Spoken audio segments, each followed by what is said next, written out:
Hi friends, welcome to Ecoholics YouTube channel. My name is Avinash Agarwal, and in this video I'll be discussing with you important economics current affairs for 25th June 2024. I have selected three articles from the Mint newspaper. First article deals with fiscal decentralization and urban governance. Second article talks about the possibility of using the surplus rice stock for Manrega wage payment. And the third article speaks about India-China trade relations. Why is it that India's trade deficit vis-a-vis China has widened? What can we do about the same? What are the implications of this trade deficit? Has our policies been effective, etc.? Okay, so these are the three articles that I have selected. I will quickly walk you through the questions that I have created for you. Okay, and based upon these questions, we are going to have further discussion. So like I mentioned, that first question is regarding fiscal decentralization and urban governance. So we have to discuss the challenges and reforms that are needed in this space. We can particularly speak in reference to the 16th Finance Commission as to what the 16th Finance Commission can do to make sure that we are moving ahead in the right direction so far as fiscal decentralization and proper urban governance is concerned, right? And we need to speak about revenue management, expenditure autonomy, transparency, and accountability. These are the important pillars of any meaningful fiscal decentralization. These are important pillars of appropriate urban governance in India. So how can these reforms that we are talking about address deficiencies or address gaps in these very critical areas? So this is my first question. Second question, like I mentioned earlier, we have to discuss the feasibility and implication of using surplus rice stock for, let us say, part payment of wages in Manrega. What could be the impact on rural distress, agricultural policies, and fiscal management if we were to go down this road? And critically evaluate the role of such initiatives in addressing current challenges in food security and rural livelihoods, considering the broader socio-economic context. So this is the second question. Third question is regarding India-China trade relations. So we have to examine the complexities and challenges in India-China trade relations, focusing on persistent trade deficit in India's attempt to mitigate it.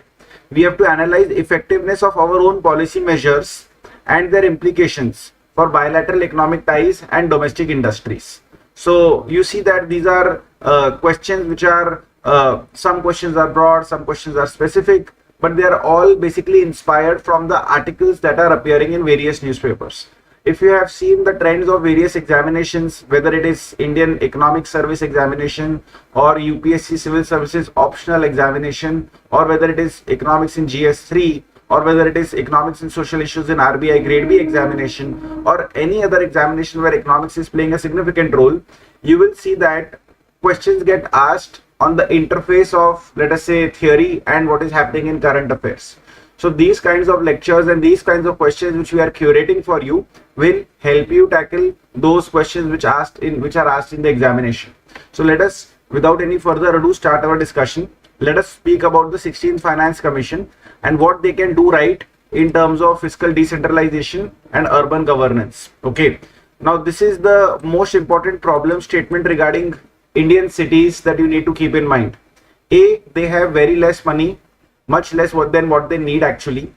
B, inadequate absorptive capacity for the money that they have, that whatever money that they have, they don't spend that money well as well. Okay, so that's the second problem. And the third problem is that there is no accountability for the money that they have spent and how that money has improved the lives of citizens. So these are the three challenges: shortage of funds, inappropriate absorptive capacity for the funds, and no accountability of what you did with the funds.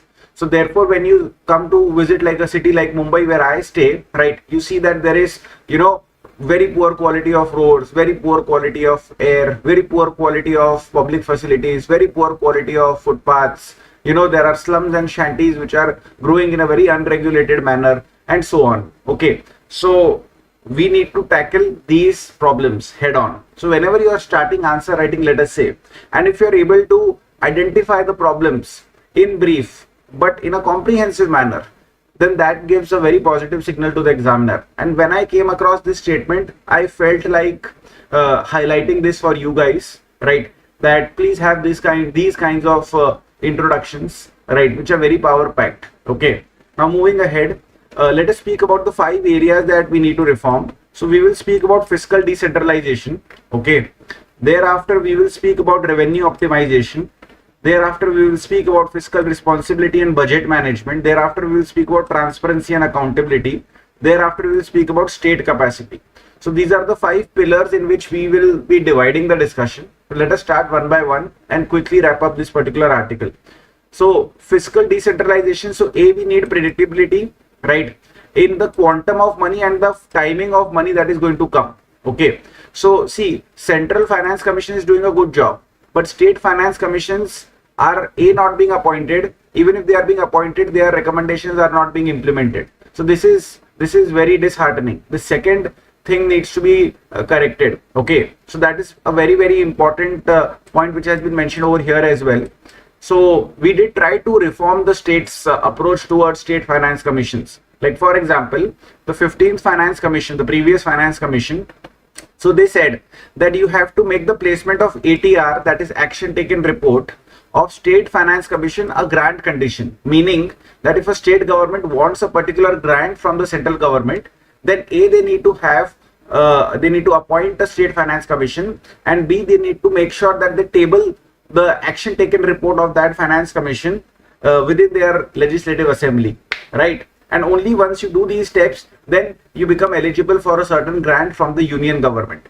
While this is a step in the right direction, it is not adequate enough. It is not powerful enough to push all states to take the right action. So we have to push the state to take the right action. Otherwise, we will not be able to live up to the full potential of the 74th Constitutional Amendment Act. All right. Most importantly, right, our cities, they also need access to buoyant revenue streams. What do I mean by buoyant revenue streams? So buoyant revenue streams mean those revenue streams whose revenue potential is good, from where revenue collection increases as, let us say, the economic output of our cities increases. So that's the kind of idea that you need to have when we speak about buoyant revenue streams, that they should be good revenue streams, growing revenue streams, appropriate revenue streams. Now the problem with our states is that stamp duties, real estate registration charges, vehicle registration charges, GST, right? Now these should be the important revenue streams for our city administrations. But the problem is that funds from these streams, they do not get devolved to cities through a transparent mechanism. So A, we need a transparent mechanism such that a fair share is actually getting transferred towards the cities. B, we also need to give cities and their elected representatives some kind of an expenditure power. Like for example, at a local level, there is a mayor election that happens, a council gets created. But you wouldn't believe this, that most of Indian mayors, Indian councils, they have hardly any power in terms of being able to spend. So that's not up to the mark. So elected representatives, if they have to run helter-skelter asking for permission from bureaucrats at the state level, that whether can I spend this, can I spend that, can I do this, can I do that, that defeats the whole purpose of local level elections. So the idea is that if you want meaningful decentralization, you need to give expenditure power to elected representatives at the local level, right? That is a very important recommendation that you have to make. So I hope that the important recommendations that I made, you have understood them. Now let us move to revenue optimization. Now look at the beauty of this. Okay, so they have very clearly identified the 5 stages in generating your own revenue. So A, you have to enumerate the citizens or the entities from which, let us say, taxes have to be collected. B, you need to do some kind of valuation, right? How much tax to collect, etc. Like what are the principles of taxation, etc. Then there is assessment or metering, that okay, based on these principles of tax collections, based on these people whom we have identified for, let us say, tax collection, how much tax do we actually need to collect? That is assessment or metering. Then there is billing and collection. So that fine, we have assessed, we have metered. Now let us actually send across a bill and actually collect that money. And then there is finally reporting, that okay, we had identified this much revenue potential from this particular segment. This is what we have actually collected. We have fallen short by this amount. These are the steps that we are going to take so that the deficit can be taken care of. So this is so beautiful. This article is so beautiful in that sense that it is giving you very relevant information in a very crisp and concise manner. Now the problem in this particular step is that the valuation power rests with the state governments. State governments will decide the circle rates. State governments will decide what is the, taxation rate, so to speak, that local administration will collect. And states do not update this circle rate, or states do not update this guidance value for years and decades together. This needs to change. The third aspect is that at the local level, there has to be a sense of fiscal responsibility and budget management. See, the point over here is that we need to have standardized reporting, timely reporting, reporting that others can make sense out of, right? So all of these things are very, very important, and it's not undoable. If other entities, let us say at the central level, if the central government and state government can do it, why is it that your local administration at the city level cannot create proper financial documents? So there is absolutely no this thing for that, no excuse for that. Karnataka 2 decades ago put into place a very standardized, a very systematic system of accounting that is being implemented at the local level. Maybe at the national level we need to implement the same thing. You can dig deeper into this, see what are the major principles that Karnataka is following, and then that will be very helpful for everybody. Okay, there has to be greater transparency and accountability. Whether it is tenders, works, payments, there should be complete clarity. Whether it is budgeting, so budgeting should be very participatory. Citizens should be involved. Like for instance, I should really know what's happening in my backyard, so that I can raise my voice, put my requirements across, put my viewpoints across, right?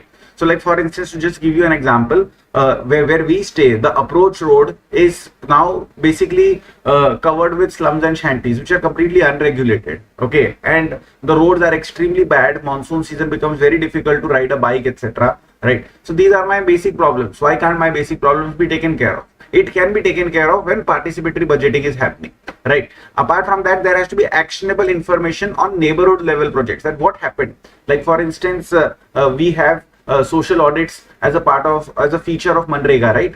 That let us say whatever works get done or whatever schemes get implemented in rural areas, a lot of those schemes are audited socially by, let us say, the Gram Sabha, where everybody comes together and audits the scheme that has been implemented, that whether the scheme has actually been implemented, what are the benefits, what are the challenges, what are the shortcomings, everything gets discussed openly. So if that kind of deal starts happening in, let us say, urban areas, so that will be good. There are enough number of aware citizens who will want to participate in these kinds of meetings and committees.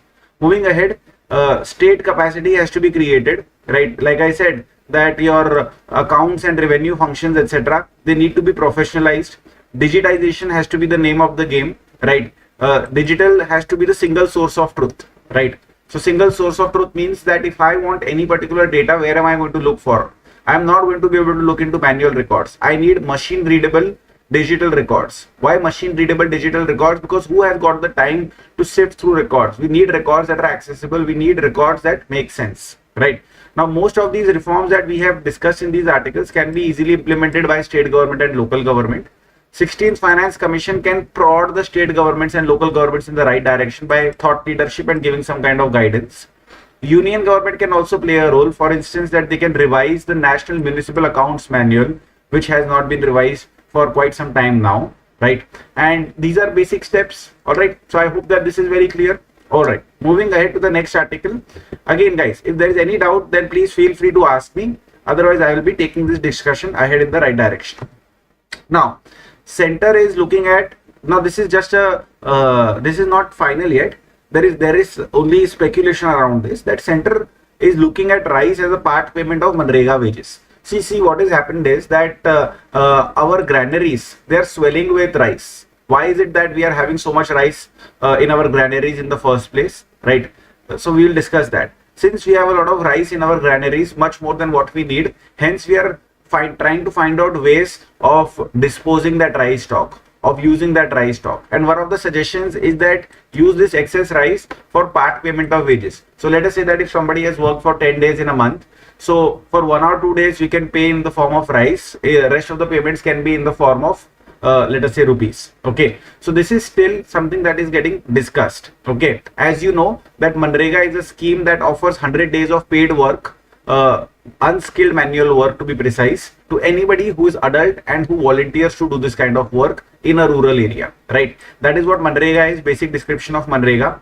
Now, why is it that we are having so much surplus quantity of rice on our hands? So there are 2-3 things that the central government did last year. To curb the price rise, they increased domestic and to increase domestic availability of rice, they banned the export of non-basmati rice. They levied a 20% export duty on parboiled rice, and they implemented a floor price for basmati rice exports in August. Right, 3 steps. Okay, which made exports very, very difficult. A, you banned it.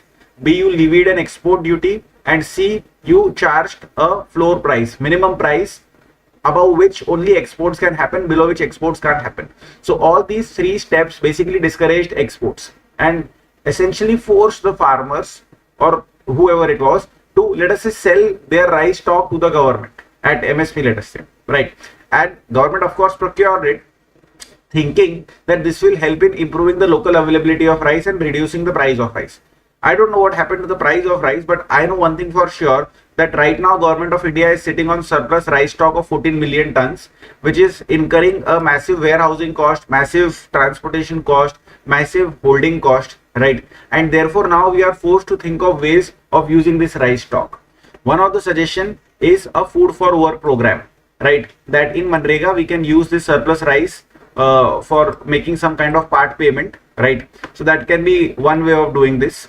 To just get distracted a little bit, I want you to please note down this particular data point. This is very, very important, right? This is extremely important. So this data point says that Manrega scheme, it recorded 3.05 billion percentage in FY24, up from 2.94 billion in FY23. If people are working in Manrega, and please remember that Manrega is a scheme which pays you the minimum amount of wages that probably you can earn, right, for very less number of days, like 40, 50, 50, 60 is the average number of days that you can typically hope to work in a scheme like Manrega. Okay, so 2.94 billion percentage was the demand in FY22-23, which has increased to 3.05 billion percentage in FY23-24. Whenever demand for Manrega related work is increasing, it is a clear sure sign of rural distress. It's a clear sure sign that probably job opportunities or decent income making opportunities are not available elsewhere. Hence, people are forced to work in this kind of a scheme, right? So Manrega is indicative of ongoing rural distress. Okay, keep that in mind. What is the problem in rural areas? Problem is that food inflation has been persistent and sticky and high in rural areas for quite some time, but rural wage rate growth has not kept pace. That is a very big problem over there. Now we have to get rid of this rice stock somehow or the other. So variety of options are available on the table. We can allocate rice under Pradhan Mantri Garib Kalyan Yojana. We can give free food to employees of Manrega, right? So these are your options. We can sell it directly to the state governments at subsidized prices, who can then offload it through their own schemes. So these are the various options that we are considering.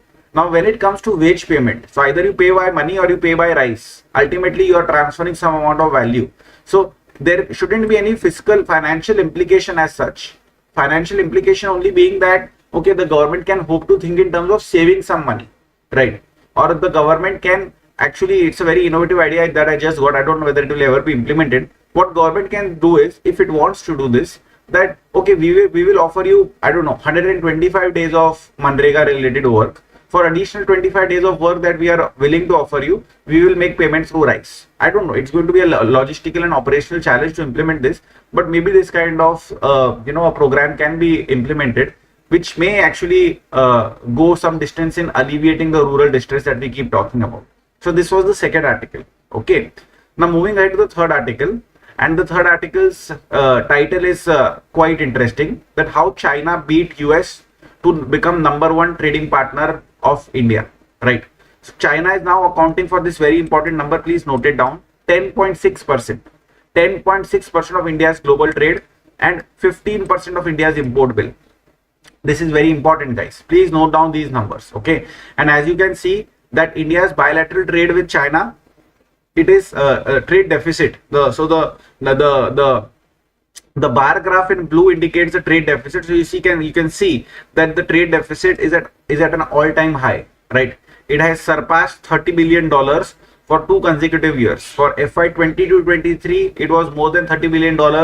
For FY 23-24, it is more than $30 billion, right? So that's again that's a little problematic, right?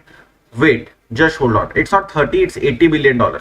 So your left hand side, your LHS is showing the trade deficit. Okay, so your blue is trade deficit, and your LHS, that is the left hand side, is showing you the amount of trade deficit. So the amount of trade deficit has been more than $80 billion for 2 consecutive years, 22-23 and 23-24. This is what we need to analyze.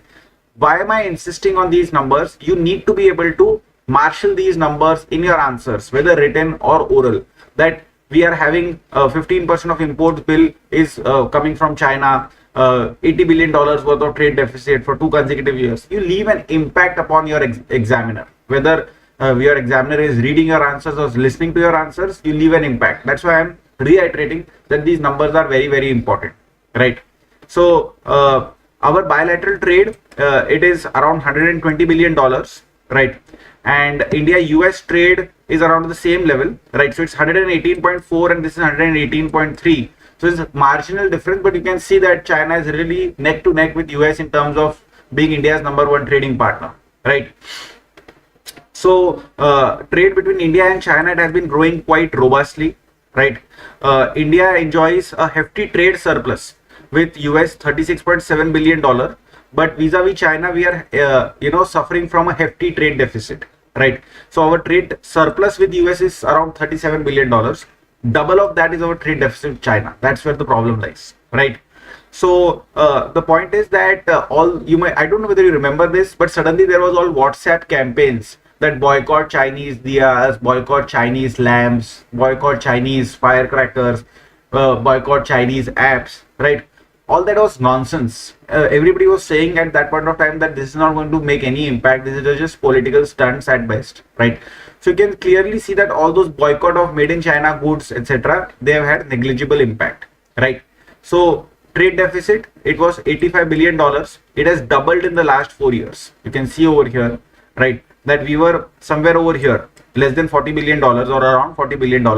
Now we are over here around $80 billion. It has doubled in the last 5 years, right? So you can see over here that imports from China, they grew and they have crossed $100 billion, right? And India's overall imports are around $675 billion, which is why we are saying that imports from China is around 15% of India's total imports, right?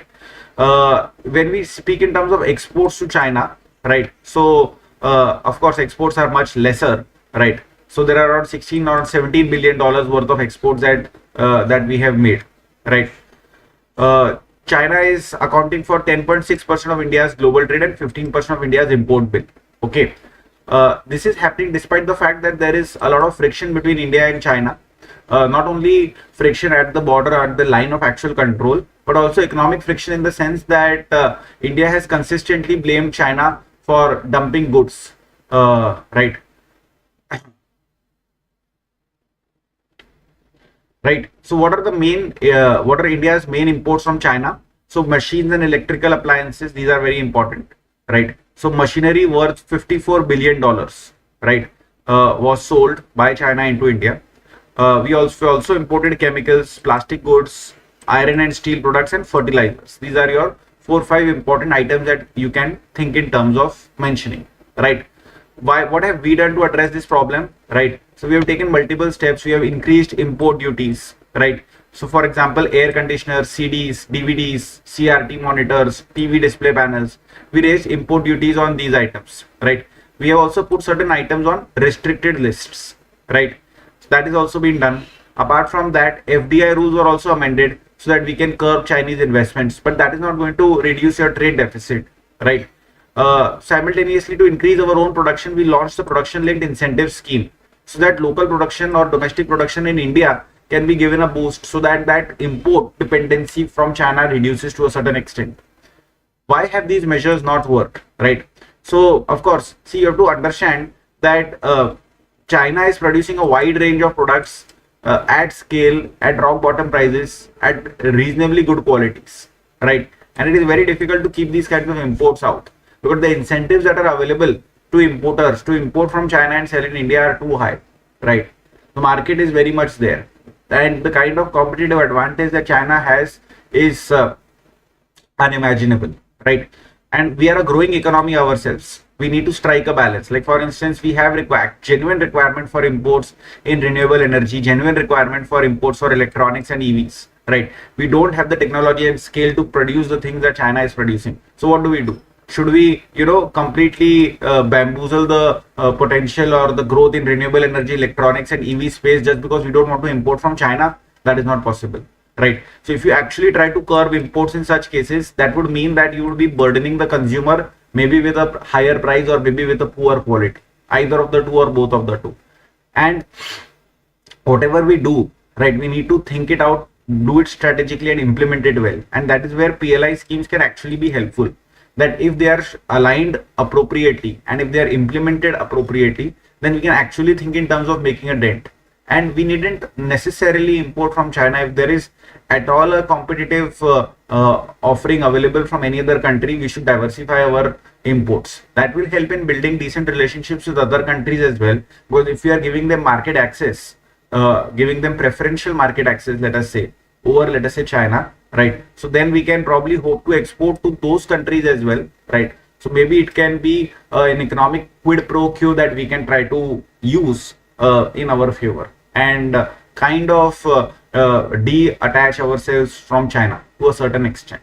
So these were my 3 articles today, guys. If there is absolutely anything that you'd like to ask, please ask.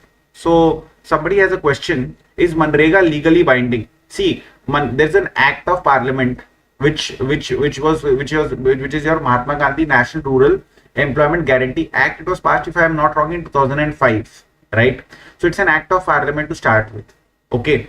And that act of parliament promises every adult individual or any adult individual in rural area that you can volunteer yourself for 100 days of unskilled manual labor work, okay? So to that extent, yes, it is legally binding, definitely.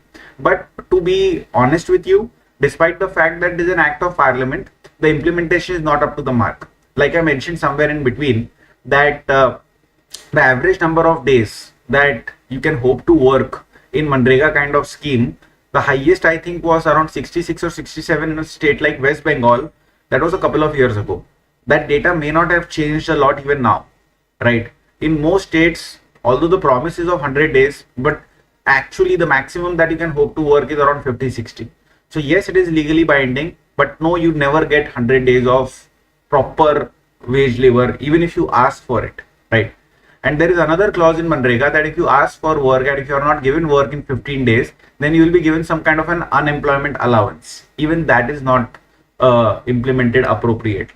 And there are delays in wage payment and delays in payment of unemployment allowances and so on. So those problems are also there.